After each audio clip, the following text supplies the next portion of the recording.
रेंदाळ ग्रामपंचायतचे महिला सरपंच सौ सुप्रिया पाटील व डेप्युटी सरपंच अभिषेक पाटील यांनी एकमेकांवर आरोप प्रत्यारोप करत आज सुप्रिया पाटील यांनी हुपरी पोलीस स्टेशन येथे डेप्युटी सरपंच अभिषेक पाटील रेंदाळ यांच्यावर गुन्हा दाखल केलाय। रेंदाळ येथे गावाच्या वतीने नांदणी येथील माधुरी उर्फ महादेवी हत्तीन वनतारातून परत आणण्यासाठी त्यांच्या समर्थनार्थ ग्रामस्थांच्या वतीने काढण्यात आलेल्या मूक पदयात्रेच्या दरम्यान ती पदयात्रा ग्रामपंचायत कार्यालयाच्या आवारात आल्यानंतर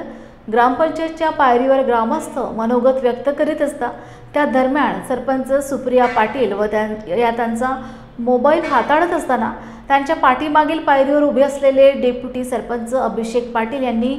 सरपंच सुप्रिया पाटील यांचे खासगी बाबींमध्ये घुसखोरी करून त्यावर लक्ष ठेवून त्यानंतर स्वतःचा मोबाईल काढून त्याद्वारे त्यांचे चित्रीकरण करून एकंदरीतच लज्जास्पद वर्तन करण्यात आले। काल माझ्यासोबत अतिशय असंवेदनशील अनुचित वाईट प्रकार घडला। गेली 2.5 वर्ष उपसरपंच अभिषेक पाटील हे मला वेगवेगळ्या पद्धतीने त्रास देत आलेले आहेत, पण काल त्यांनी विकृतीचा कळस मांडला। त्यांनी माझ्या पाठीमागे उभा राहून माझा आणि माझ्या मोबाईलचा चोरून चित्रीकरण केलेले आहे आणि यामध्ये त्यांच्या सांगण्यावरून काम करणारे ग्रामसेवक एकनाथ सूर्यवंशी हे देखील त्यामध्ये घुसून सामील झालेले आहेत। याबाबत मी माननीय CO आणि SP ऑफिसला तक्रार दिलेली असून